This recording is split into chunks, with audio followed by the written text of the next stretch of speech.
The greatest version of life I've ever seen is the one I'm living, which is nobody ever disappoints you because you never expected anything from anybody.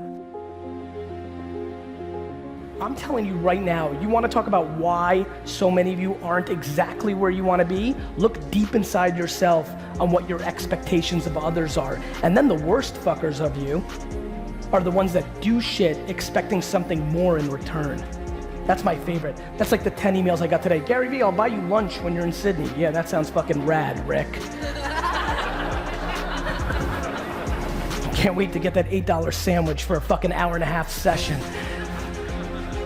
My friends, accountability, giving with no expectation in return, playing the long game. Every single person's business or ambition will grow exponentially tomorrow if they spend the next 13 years giving away free content forever. Seems super non-natural. When do you monetize? How do you do this? The person that holds the breath the longest wins. When I started talking about business on Twitter, every single comment in 2009 was, shut your fucking mouth, wine boy, stay in your lane. But what they didn't know was that was my truth. Long before I became the wine guy on YouTube and Twitter, I was a businessman. And I think if it's your truth, this was back to the joke I made about 21-year-old life coaches. Yeah. If you talk about the journey of trying to become a successful, there's a very big difference between being an entrepreneur and a successful entrepreneur. I can say that I'm a football player, doesn't mean I'm gonna get paid to do it. And so I think the truth, like, you truly like that music. I think it's unbelievably exciting for me. It feels warm in my heart that the thing that I've seen consistently, analyzing this every second of my breathing day for the last decade, has been whatever your truth may be, as long as it is actually your truth, you will always over-index. And people have told me to not curse on stage. You know, my agents who book, like, stop cursing on stage because we're losing so much money. I'm like, I can't. I have to be me, and wherever the chips fall, and I think for everybody, A, it's fun because it's easier, and B, audiences are smart, to your point. Every single thing that happens in this company that's wrong is my fault. Every snarky comment on social, every kind of like sad face, every email bullet points that every Friday I get bullet points from tons of VaynerMedia employees, and 80% of them have a bullet that's like, Rick is stretched too thin and is crying in the bathroom. It's devastating. It's very tough to be at the top of something, even when it's going great. Vayner's going great. This is not even like, you know, Wall Street collapsed and we lost a lot of clients and we have to have layoffs. Like, this is like, we're rolling and we're the best and we're crushing, and there's always things to worry about because you know that everybody here at some level, all the way up, can still say, it's Gary's fault. I can't. And when you say it's my fault, there's a really tough burden emotionally, forget about financially, that comes along with that. And so I think it can get very lonely. You do recognize, it's amazing to me, for as much of a community nerd and extrovert as I am, how much I keep in my own mind, how much is going on in this noggin every day, calculating, strategizing, thinking, and there is no vacations. I desperately love national holidays, and like I can't wait for Christmas and Thanksgiving because everybody else is checked out, and that's the only time that I'm able to be off. I have my 40th birthday coming on Saturday. I'm going away with my family. It's an incredible moment in my life, and I will not be able to be 100% checked out because in those, you know, in that Friday and that Monday, the world is moving. This world is moving. My responsibilities are moving, and I'm always one phone call away from a fire that I have to address. It is a very intense, lonely place to be at the tippy top. And so when you think about, you know, I always think about, like, is life fair, right? There's always things that happen. There's things that we can't control. But the notion of, like, you know, somebody getting compensated a lot of money for things that do I think somebody making $20 million a year to be an athlete or an actress? We never talk about actresses and actors, right? We love to zing on athletes, but like actors make, like the big ones make like $15 million to make a movie. But still, at the end of the day, it's because they command the market, people want to pay attention, and there's an enormous amount of pressure. As I've lived my life and started spending some time with A-list celebrities, their life is, I mean, it's intense. Like, I really secretly think that I could be an A-list celebrity. that I literally could go on TV and be a breakout hit, like in a Mad Money kind of like, you know, not like Jennifer Lawrence, I just don't have the looks, but in a Mad Money kind of like Regis, kind of like Andy Cohen way. But man, real celebrity status is intense. You just have nowhere to go, and so there's that, or an athlete where like the physical shape that you have to, 10 hours a day of putting in that time. People look at the outcomes, they don't think about what's coming along with it, and the pressure. The pressure to know that if I get hit wrong, that my entire life collapses, especially an athlete, that's a short window. Or the pressures that we say. Look, I don't think it's a coincidence that some of the greatest artists of all time pass away in their mid-20s because of the intensity. It's intense. It's intense. It's very lonely. Whatever industry you pick, if you outwork everybody, if you try to be a little smarter than everybody, if you try to be a better salesperson than everybody, if you try to be better prepared than everybody, you've got your best chance. Because if you don't do it and somebody else does, I have the saying, work like someone's trying to take it all away from you. I actually work like someone's spending 24 hours, working 24 hours to take it all away from you. And that's kind of the way I look at it. What would you say is the #1 reason why people fail? Lack of brains, lack of effort. Lack of brains, lack of effort. Yeah, they don't do the work. They don't learn, when you walk in the room, when you start a business and you start to talk about somebody, you're never in a vacuum with no competition, unless you're just extremely lucky. And if there's going to be competition, that means somebody else knows your business as well as you do when you get started.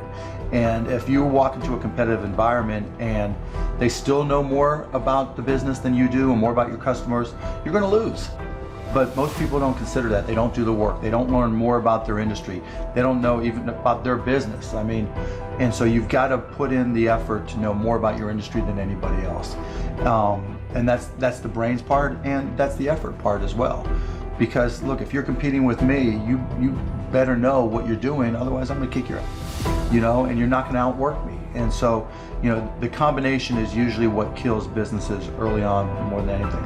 You could, within a 5-10 minute interview, say, this dude's not gonna make it as an entrepreneur. Yeah, I can typically tell, right? I can tell by their passion, I can tell by their focus, I can tell by their preparation. There's a whole realm of things in any business. Here's the business you're in, and here's 1,000 things that influence whether or not you're going to be successful. Through my experience in businesses, I can put myself in his position and say, okay, here are 900 of the 1,000 things he has to be aware of, and then go through and ask. And by how many of those or her issues they've been able to address already, that kind of gives me a sense of how hard they're willing to work. And I can tell by the questions they ask me. So all I have to do is say, okay, what do you want to know? And when they start saying, what should I do? They ask you. Yeah, and that's fine, right? And I want them to ask questions, but people like to say, the only stupid questions are the ones you don't ask, and that's not right? Because the questions you ask tell whoever more about you than anything else you do. Because in particular, it tells me about your preparation. If you ask me questions about just basic things that you should have known and you should have down to a science, that's going to disqualify you almost more than anything. If you're not always learning, to this minute, if I'm not continuously learning, if I'm not just absorbing as much as I can absorb, someone else is going to kick my ass, right? So you talk about paranoia. The greatest source of your paranoia should be knowledge. If someone else knows more than you do, and if you're not learning, if you don't know how to learn, if you don't have a thirst for learning and acquiring information, you're SOL. Do you think there needs to be a healthy level of paranoia? Oh, absolutely. There needs to be. Oh, yeah. I mean, Okay. I always say, for every one of my businesses, I say, what would I do to kick my own ass? You're right. So whatever business you have, there's somebody trying to put you out of business. There's somebody trying to take a bite out of your business. And it's better for you to figure out how they're going to do it rather than they do it. And so, yeah, that's being paranoid. And so you have to be paranoid. You have to anticipate other people's next moves. And you can't ever, downplay the competition. How does a 16-year-old girl from a communist country turn into an entrepreneur in Canada? If you can be proud doing any job, you can grow to anything. Like if you can sweep the floor and be passionate about sweeping the floor, then you will grow eventually. But if you're sweeping the floor and you're like, oh, this is so beneath me, with that kind of attitude, you will not grow. So it's all about the attitude. If you take pride in your work, regardless what work it is, you guarantee through hard work and persistence, of course, and vision, because you gotta have a vision. I think that's still very important. You can't be like, okay, I love this, but I'm gonna keep doing this. Well, if that's okay with you, that's fine, nothing wrong with that. But if you really wanna grow, you can be sweeping the floors, but having a vision of being a superstar or this author or a doctor or whatever it is that you want to be in life, and you will surely get there. However, you have to appreciate the small things in order to get to the big things. One cannot exist without the other. I think when you really want something, you have to prove that you are worthy, that you are the one. And I think too often people nowadays just give up when they get one no. Somebody else is going to get that person or that job or that program. We can have a vision, and when we get there, we realize, okay, we've fulfilled this vision. Now we have to continue daydreaming. It's about keeping the daydream going. The people that form the world is the people with vision. That's why everyone has to use it, and like keeping that vision, the dreaming, and believing and seeing that picture clear, not stopping, because of course you change, and as you change, your vision will change. So that's something that has to be constantly evolving, I believe. We struggled financially. Anytime I say this on the podcast, my dad is like, we were middle class in Azerbaijan. Yes, absolutely. But middle class in Azerbaijan is different from middle class in America, right? Like we had one bedroom, tiny apartment, and my parents gave their bedroom to my sister and I, so we can have a bedroom. And for 16 years of my life, until we immigrated to Canada, they slept on the couches in living room. I think through life, whenever I am faced with hardships, I always try to focus on the positive, and sometimes it's difficult, but if you focus on the positive, it just feels a bit easier, I feel. My parents had to start from scratch, and my dad had a great job in Azerbaijan. He would travel, he worked for BP, and then he comes to Canada and he's a nobody. So he had to work security jobs, my mom would clean houses. It was difficult. I just remember even going to my parents one time because all my friends were going to the movie theater and asking them for like $10 so I can go see a movie. And they just looked at me and said, sorry, I can't. Like, we don't have this kind of money. Whatever money we have, we're spending it to feed. And of course, they didn't even need to explain it. They just said no. And I remember going to my room, just locking the door and crying my eyes out because I felt for a second like a victim. But then as soon as I felt that way, I realized, you know what? I don't need to be a victim. I can go and make my own money. Actually, this is great because I never want to depend on anyone, including my parents. So this from a young age of 16 taught me a huge lesson where I said, you know what? I'm gonna go work whatever jobs. I'm gonna make money, and you know what? I actually will help my parents because they brought me here. Alex says that like back then you two would go on these gratitude walks. Mm-hmm. One of the most powerful exercises you can do. Okay, can you break it down for us? Yes, it's not something we've invented. We got it from Tony Robbins, actually. If you do his, I think, Get the Edge 10-day program, on day one, he talks about gratefulness walks, which is very simple. Every day you go for a walk. You can do it alone or you can do it with your partner.